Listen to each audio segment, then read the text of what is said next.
Bonjour à tous, aujourd'hui nous allons nous intéresser à un instrument d'optique qui nous permet de voir plus loin, le télescope. Le télescope, pour construire des images, utilise des lentilles et des miroirs. C'est pourquoi dans une première partie, nous allons travailler sur les miroirs. Vous allez voir qu'il existe deux types de miroirs et vous allez apprendre à construire l'image d'un objet par un miroir. On pourra alors expliquer le principe de fonctionnement du télescope et on verra enfin ses caractéristiques. Il existe deux grands types de miroirs. On a d'abord les miroirs plans. Donc là, ce que vous voyez, la ligne verticale représente le miroir. Il y a le côté barré qui correspond au côté opaque du miroir et l'autre côté, c'est le côté réfléchissant. Et on a représenté un axe optique, c'est la flèche qui est orientée vers la droite. L'autre grande catégorie de miroirs, ce sont les miroirs sphériques.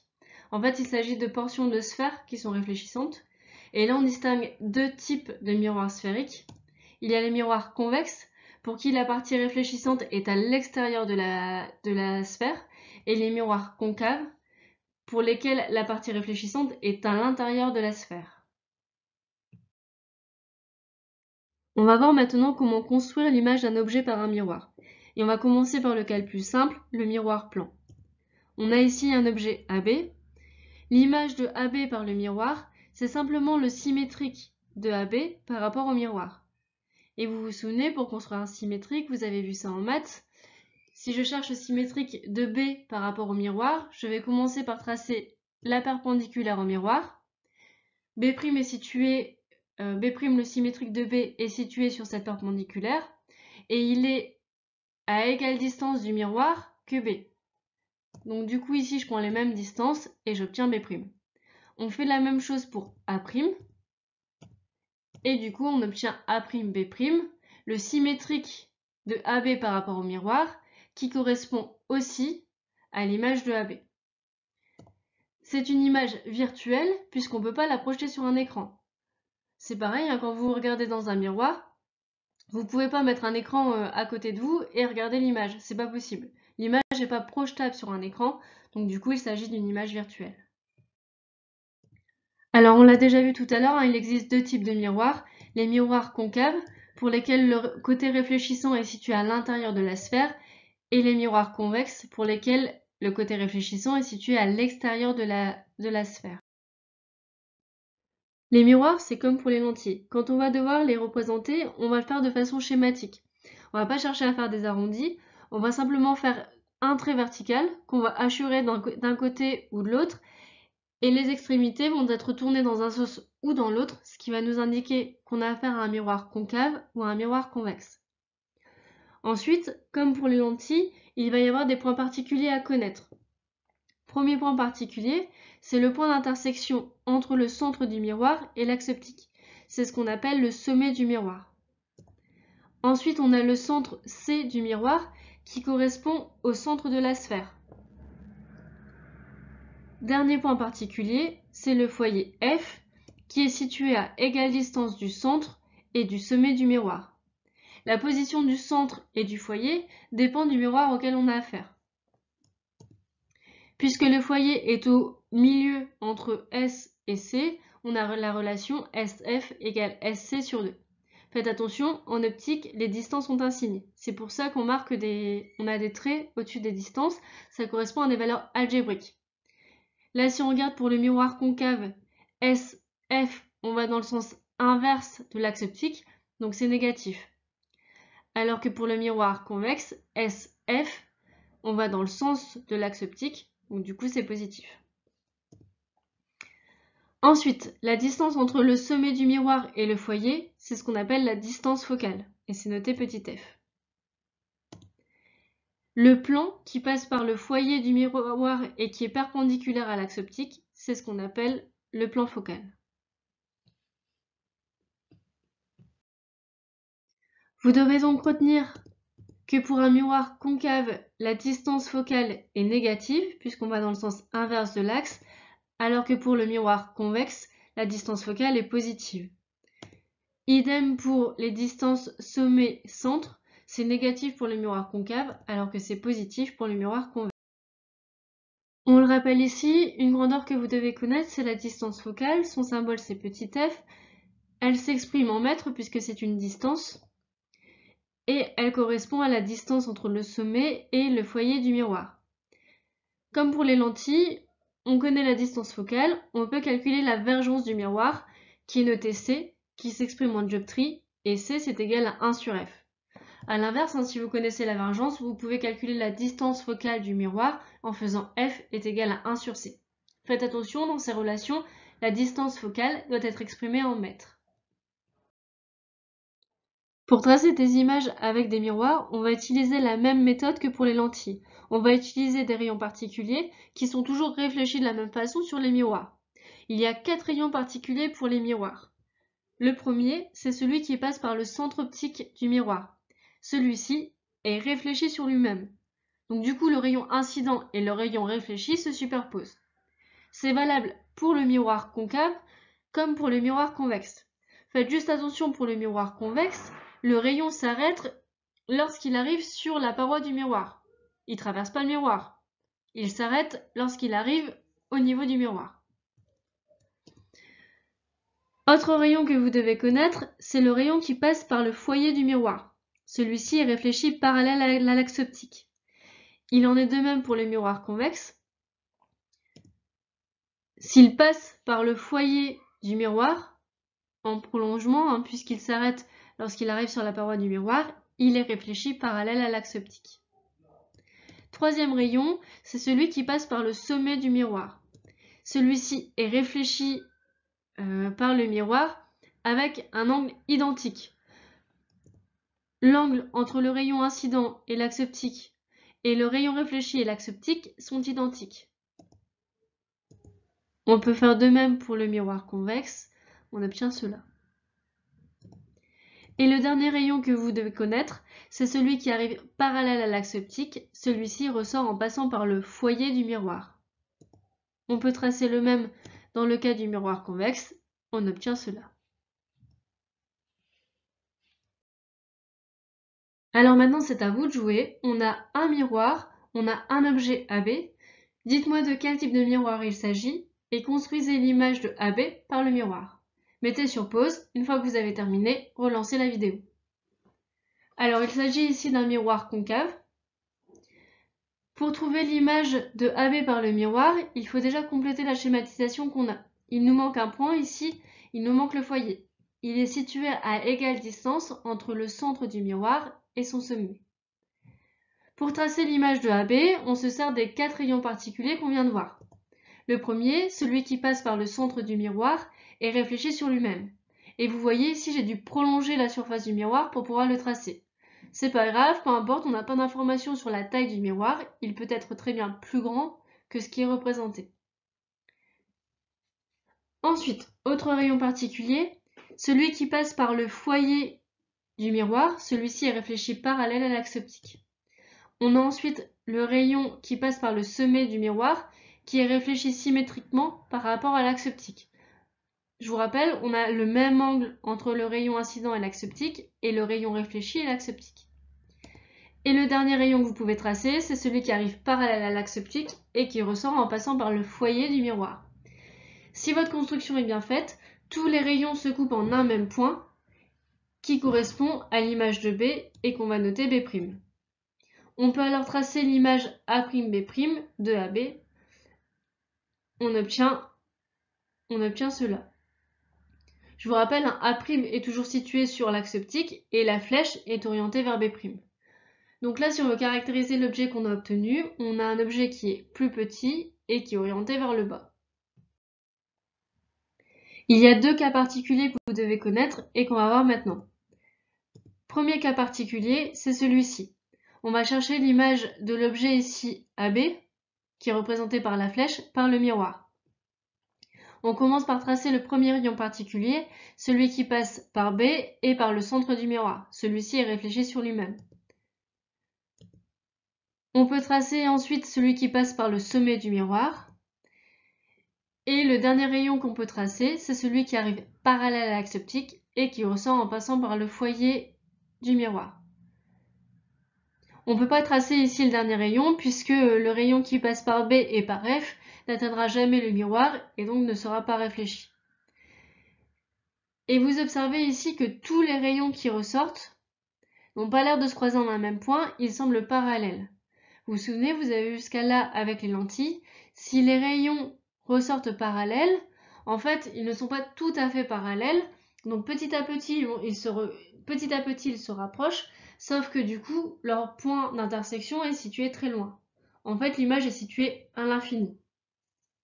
Donc ce que vous devez retenir de cette construction, c'est que si on a un objet AB qui est situé dans le plan focal d'un miroir, dans ce cas-là, son image est située à l'infini. Et on s'aperçoit que son image est située à l'infini puisque les rayons qui sont réfléchis par le miroir nous semblent parallèles. Autre cas suivant particulier que vous devez connaître, c'est le cas où on a des rayons qui arrivent parallèles les uns aux autres. S'ils arrivent parallèles, ça veut dire que leur point d'intersection est en fait situé très loin, donc on est dans le cas d'un objet qui est situé à l'infini. Et pour le télescope, ça va nous être utile puisque ce qu'on observe, ce sont des astres, des étoiles, qui sont situées très loin par rapport à nous, on considère qu'elles sont situées à l'infini. Comme dans les autres cas, on va tracer les rayons particuliers qui vont nous permettre de tracer l'image de l'objet qui est à l'origine de ces rayons. On peut tracer le rayon qui passe par le foyer objet, celui-ci ressort parallèle à l'axe optique. On peut tracer le rayon qui passe par le centre du miroir, celui-ci est réfléchi symétriquement par rapport à l'axe optique. Et on peut tracer le rayon qui passe par le centre du miroir, celui-ci est réfléchi sur lui-même. Si vous voulez, vous pouvez tracer autant de rayons incidents tant qu'ils sont parallèles à eux-mêmes. C'est pour ça qu'on a pu tracer le rayon qui passait par C. On obtient un point d'intersection qui correspond à B', l'image du point B, et on peut donc tracer l'image A'B', image de AB. Donc si on récapitule, on a des rayons incidents qui arrivent parallèles, ce qui signifie que l'objet est situé à l'infini, et dans ce cas-là, son image, vous voyez qu'elle se situe dans le plan focal. En fait, c'est le cas inverse du cas précédent. Si on fait un résumé de ce qu'on vient de voir, des deux cas particuliers à retenir, si un objet est situé à l'infini, dans ce cas-là, les rayons incidents sont parallèles, son image se forme dans le plan focal du miroir. Si l'objet est situé dans le plan focal du miroir, dans ce cas-là, son image va se former à l'infini. Les rayons émergents, les rayons réfléchis par le miroir, vont être parallèles. On va pouvoir s'intéresser maintenant au principe de fonctionnement d'un télescope. Le rôle d'un télescope, c'est d'augmenter le diamètre apparent des objets observés et leur luminosité. Et là, je vous renvoie au chapitre précédent. Le diamètre apparent d'un objet, c'est l'angle sous lequel on le perçoit. Plus il est grand, plus on percevra les détails. Si on s'intéresse au télescope de Newton, c'est le télescope le plus commun, on s'aperçoit qu'il est constitué d'un objectif. En fait, il s'agit d'un miroir de grande taille qui a pour objectif de collecter un maximum de lumière. Il est constitué d'un oculaire qui agrandit l'image qui est produite par l'objectif et d'un miroir plan qui va permettre de renvoyer la lumière qui est issue de l'objectif vers l'oculaire. Il faut savoir qu'il existe d'autres télescopes, comme le télescope de Cassegrain. Je vous propose ici d'étudier plus en détail le télescope de Newton, puisque c'est l'un des plus répandus et l'un des plus simples. Si on veut modéliser ce télescope sur banc optique, on va utiliser un miroir concave qui va jouer le rôle de l'objectif. On va utiliser une lentille convergente pour jouer le rôle de l'oculaire. Et enfin, on va placer un miroir plan entre les deux qui va permettre de renvoyer la lumière qui est réfléchie par le miroir principal vers l'oculaire. Un télescope va nous fournir une image agrandie de ce qui est observé, par exemple une portion de la Lune. Pour que l'observateur puisse la voir nettement, il faut que l'image se situe dans son champ de vision. Pour ça, il faut faire la mise au point du télescope. En fait, quand on fait la mise au point, on modifie la distance entre l'objectif et l'oculaire de façon à ce que l'image fournie par le télescope se situe dans son champ de vision. Si on regarde plus précisément ce qui se passe au niveau du télescope, on se rend compte que les rayons incidents sont parallèles. Ils sont parallèles puisqu'ils proviennent d'un objet qui est situé très loin par rapport à nous, qu'on peut considérer à l'infini. Donc du coup, on a des rayons parallèles qui arrivent sur un miroir concave. On l'a vu tout à l'heure, dans ce cas-là, le miroir fournit une image qui est située dans son plan focal. On obtient donc par exemple l'image A1, B1. On s'arrange avec un télescope pour avoir un instrument afocale. En fait, F1 et F2 vont être symétriques par rapport au miroir plan. Si on cherche maintenant l'image de A1, B1 par rapport au miroir plan, on l'a vu tout à l'heure, il faut construire le symétrique de A1, B1 par rapport au miroir. Or, F1 et F2 sont symétriques par rapport au miroir, donc du coup, l'image de A1, B1 par le miroir plan va être dans le plan focal objet de l'oculaire. On a un objet A2, B2 pour l'oculaire qui est situé dans son plan focal objet. Dans ce cas-là, l'image va être située à l'infini. Les rayons émergents vont être parallèles. L'intérêt de faire ce réglage-là, de faire en sorte que l'instrument soit afocal, c'est que l'image soit située à l'infini. Et nous, observateurs, lorsqu'on observe une image qui est à l'infini, notre œil est au repos. Donc du coup, l'observateur ne se fatigue pas en regardant à travers le télescope. Bon allez, maintenant on rentre dans le vif du sujet. On va chercher à tracer la marche des rayons lumineux qui traversent le télescope. On vient de le dire, avec un télescope, on observe des objets très éloignés, donc du coup les rayons qui arrivent sont parallèles. J'en ai schématisé deux ici, on peut en tracer autant qu'on veut tant qu'ils sont parallèles les uns aux autres. J'en trace donc un troisième, cette fois-ci, qui passe par S1, par le sommet du miroir. On l'a vu tout à l'heure, si un rayon passe par S1, il est réfléchi symétriquement par rapport à l'axe optique. On a donc le même angle ici entre le rayon incident et le rayon réfléchi. On peut tracer un rayon parallèle au rayon incident qui passe par le foyer du miroir. Dans ce cas-là, il ressort parallèle à l'axe optique. Les deux rayons se croisent en un même point. Il s'agit du point B1, image du point B de l'objet observé. On construit donc l'image A1, B1 fournie par l'objectif de l'objet observé. On rajoute maintenant le miroir plan. Pour trouver l'image de A1, B1 par le miroir plan, on construit son symétrique. On trace les deux droites perpendiculaires au miroir et qui passent par A1 et B1. On va chercher des points sur ces deux droites à égale distance du miroir par rapport à B1 et A1, ce qui nous permet de construire A2, B2, qui correspond à l'image de A1, B1 par le miroir plan. Reste donc maintenant à trouver l'image de A2, B2 par l'oculaire. On oublie le reste, on a un objet et on cherche son image par la lentille qui joue le rôle de l'oculaire. Pour trouver l'image d'un objet par une lentille, vous avez l'habitude, on peut tracer le rayon qui passe par le centre de la lentille qui n'est pas dévié, on peut tracer le rayon qui arrive parallèle à l'axe optique et qui ressort en passant par son foyer image. Ici, je ne sais pas tracer le troisième rayon, puisque celui qui passe par B2 et par F2 ne traversera jamais l'oculaire, et donc il ne sera pas dévié par la lentille. Il ne participera pas à la constitution de l'image. Si on regarde les rayons qui sortent de la lentille, on se rend compte qu'ils sont parallèles. Donc du coup, l'image finale fournie par le télescope se situe à l'infini. On complique un petit peu les choses maintenant. On va chercher à tracer la marge d'un faisceau lumineux qui traverse le télescope. Pour pouvoir faire ça, vous devez d'abord avoir tracé A1, B1, l'image donnée par le miroir concave de l'objet observé, et A2, B2, l'image de A1, B1 par le miroir plan. Et on s'intéresse au faisceau lumineux qui est représenté en jaune. Si vous regardez, les deux extrémités sont parallèles, ce rayon provient de l'infini, en fait il provient du point B, qui a donné B1 comme image par le miroir concave. Comme tous les rayons qui sont à l'intérieur de ce faisceau proviennent du point B, ils vont tous contribuer à former l'image B1. Donc ils vont tous être réfléchis par le miroir de façon à passer par B1. On peut donc continuer ici le faisceau lumineux. Faites attention, le faisceau lumineux s'arrête au miroir plan, le miroir est réfléchissant, le faisceau lumineux ne sait pas aller derrière le miroir.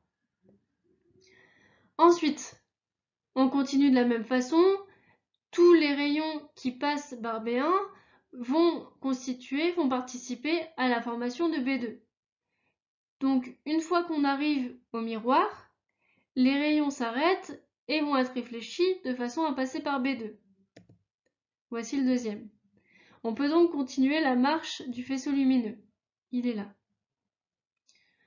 Dernière chose, tous les rayons qui passent par B2 vont contribuer à former l'image finale. On trace donc le rayon qui passe par B2 et par O. On sait que l'image finale va se former à l'infini et donc que tous les rayons émergents vont ressortir parallèles. Donc du coup, les extrémités du faisceau lumineux, on peut les continuer en les traçant parallèles au premier rayon qu'on vient de tracer. Et donc le faisceau émergent est là en violet. Si vous regardez, on a bien les extrémités du faisceau qui sont parallèles, on a bien donc un faisceau lumineux qui va à l'infini, qui va donner une image à l'infini. On passe à la troisième partie, les caractéristiques d'un télescope. Première caractéristique importante, c'est son grossissement. Il y a deux façons de le calculer. La première, c'est en utilisant la formule G est égal à bêta sur alpha. Bêta et alpha sont tous les deux des diamètres apparents. Alpha, c'est le diamètre apparent de l'objet vu à l'œil nu. Et bêta, c'est le diamètre apparent de l'objet vu au travers du télescope. Si on reprend le schéma précédent où on a tracé les rayons lumineux qui traversent le télescope, alpha, c'est l'angle que forment les rayons incidents avec l'axe optique. Donc du coup, il est situé ici. Et bêta, c'est l'angle que forment les rayons émergents avec l'axe optique. Il est donc situé ici. Et vous voyez que bêta est plus grand que alpha, donc le diamètre apparent de l'objet vu au travers du télescope est plus grand. On a réussi à l'augmenter, ce qui permet d'avoir un grossissement supérieur à 1. Autre façon, c'est d'utiliser la formule f objectif sur f oculaire, où les petits f désignent les focales de l'objectif et de l'oculaire. On a donc f oculaire qui est situé là, et f objectif qui est situé là. F objectif et f oculaire, les deux distances focales, doivent être exprimées dans les mêmes unités. Le grossissement, c'est une grandeur sans unité. Autre caractéristique importante pour un télescope, c'est l'ouverture.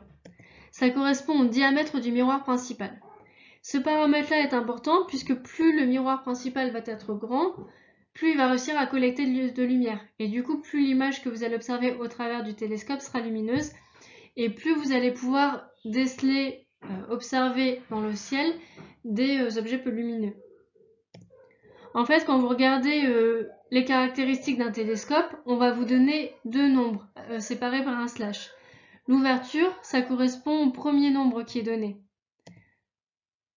Ça correspond au diamètre du miroir en millimètres. Donc là, par exemple, on a un miroir de 130 mm, soit 13 cm. Et le deuxième, ça correspond à la focale de l'objectif, qui est donnée aussi en millimètres. Dernière caractéristique qu'on va voir ici, c'est le pouvoir de résolution. Vous savez que si deux points sont trop proches l'un de l'autre, on ne sera pas capable de les discerner, on verra simplement un gros point. Le pouvoir de résolution du télescope, c'est la distance ou l'angle qui doit les séparer pour qu'on puisse les discerner lorsqu'on les regarde au travers du télescope. La principale limite au pouvoir de résolution du télescope, c'est la diffraction. On l'a vu en cours d'année, lorsque la lumière rencontre un obstacle de petite taille, elle est diffractée. Ici, l'obstacle de petite taille qui est rencontré, c'est l'objectif. Et on peut montrer qu'on va pouvoir discerner deux points au travers du télescope si l'écart angulaire qui les sépare est supérieur à 1,22 fois lambda sur d. Lambda, c'est la longueur d'onde de la lumière et d, c'est le diamètre de l'objectif. Les deux lambda et d sont exprimés en mètres. Avoir un bon pouvoir de résolution, ça signifie pouvoir facilement discerner des objets qui sont proches. Donc avoir un pouvoir de résolution qui est petit. Si on veut avoir un pouvoir de résolution qui est petit, si on regarde la formule, il faut soit que lambda soit petit, mais lambda c'est la longueur d'onde de la lumière qui arrive, la longueur d'onde de la lumière qui provient des étoiles. Donc ça on va pas savoir jouer dessus. Par contre on peut jouer sur D. D c'est le diamètre de l'objectif, et donc dans ce cas-là, si on va avoir un pouvoir de résolution qui est petit, il faudra un grand diamètre. Cette formule n'est pas à connaître, par contre vous devez savoir l'exploiter. Donc je reviens sur le grand diamètre. Du coup, on cherche à construire des télescopes avec des miroirs de plus en plus grands. On a par exemple Hubble qui a un télescope qui a un diamètre de 2,4 mètres. Par contre, construire des miroirs de grande taille, c'est technologiquement difficile. Puis il faut savoir aussi que plus la taille augmente, plus le miroir est lourd. Par exemple, si on prend un miroir de 4 à 5 mètres de diamètre, ça a une masse d'environ 15 tonnes. Donc à un moment donné, il faut savoir faire un compromis entre bon pouvoir de résolution et une masse acceptable. On a fini pour le cours. Je vous laisse passer aux exercices numéro 1, 2, 3 et 5 de la fiche d'exercice associée pour voir si vous avez bien compris.